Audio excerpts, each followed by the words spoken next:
అక్రమ నిర్మాణాలపై హైడ్రా కొరడా చూపిస్తుంది. ఈ కోవలోనే మాజీ మంత్రి మల్లారెడ్డి అల్లుడు కాలేజీకి నోటీసులు జారీ చేసింది. 15 రోజుల్లో నోటీసుకు స్పందించకపోతే ఇంజనీరింగ్ కాలేజ్ కూల్చివేస్తామని హైడ్రా హెచ్చరించింది. చెరువులు, ఎఫ్టీఎల్, బఫర్ జోన్ ప్రాంతాల్లో ఆక్రమణలపై హైడ్రా ఉక్కుపాతం మోపుతుంది. హైడ్రా పేరు వినగానే అక్రమార్కుల గుండెల్లో రైళ్లు పరిగెత్తుతున్నాయి.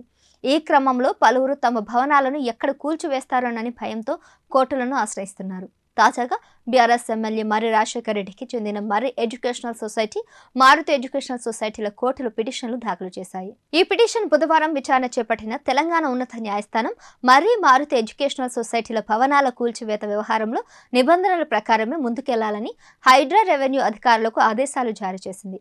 చెరువును ఆక్రమించారంటూ బీఆర్ఎస్ ఎమ్మెల్యే మల్లారెడ్డి అల్లుడు మర్రి రాజశేఖర్ రెడ్డికి చెందిన ఇంజనీరింగ్ కాలేజీలకు రెవెన్యూ అధికారులు నోటీసులు ఇచ్చారు. ఎఫ్టీఎల్, బఫర్ జోన్లో ఆక్రమణలు తొలగించాలంటూ గండిమైసమ్మ తహసీల్దార్ స్పష్టం చేశారు.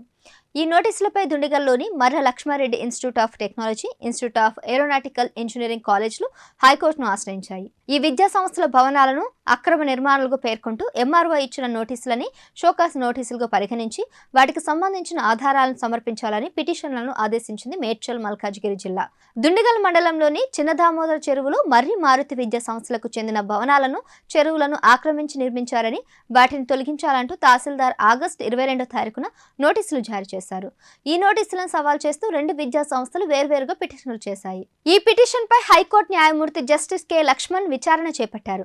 ఈ సందర్భంగా తహసీల్దార్ ఏకపక్షంగా సర్వే నిర్వహించి ఎఫ్టీఎల్, బఫర్ జోన్లను నిర్ధారించారని పిటిషనర్ తరపు సీనియర్ న్యాయవాది ఎస్ నిరంజన్ రెడ్డి వాదించారు. చిన్న దామోర చెరువులో 8.2 ఎకరాల్లో ఆక్రమణలున్నాయని వాటిని తొలగించాలని నోటీసులు జారీ చేసినట్టు తెలిపారు.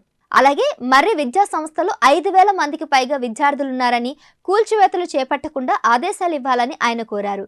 విద్యా సంస్థల నిర్మాణాలకు సర్పంచ్, పంచాయతీ కార్యదర్శి, ఎగ్జిక్యూటివ్ అధికారుల నుంచి 2007లో అనుమతులు తీసుకున్నట్లు కూడా తెలిపారు. దీనికి ప్రభుత్వం తరపున అదనపు అడ్వకేట్ జనరల్ తేరా రజనీకాంత్ రెడ్డి కౌంటర్ ఇస్తూ ప్రధాన న్యాయమూర్తి ధర్మాసనం ముందు దాఖలైన ప్రజా ప్రయోజన వాద్యంపై విచారణ సందర్భంగా అడ్వకేట్ కమిషన్ ఏర్పాటైందని చెప్పారు.